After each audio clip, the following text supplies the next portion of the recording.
ఇలా ఎంతో ఆరోగ్యకరమైన గోధుమ పిండి దోశల్ని సాయంకాలం టైంలో మీ పిల్లలకి చేసి పెడితే వాళ్ళు వీటిని ఎంతో ఇష్టంగా తింటారు. ఇవి ఆరోగ్యానికి చాలా మంచిది.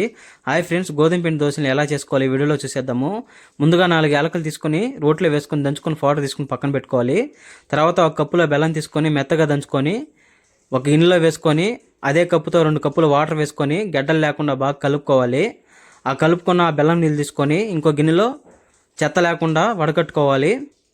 వడగట్టుకున్న తర్వాత ఆ బెల్లం నీళ్ళల్లో అదే కప్పుతో 2 కప్పులు గోధుమ పిండి వేసుకొని గడ్డగట్టకుండా గడ్డలు లేకుండా నీట్గా స్మూత్గా కలుపుకోవాలి.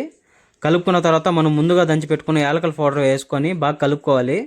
తర్వాత ఇప్పుడు కొద్దిగా వంట సోడా వేసుకొని కలుపుకొని స్టవ్ మీద ఒక పెనం పెట్టుకొని పెనం హీట్ అయిన తర్వాత మనం మామూలు దోశలాగా పోసేసుకోవాలి.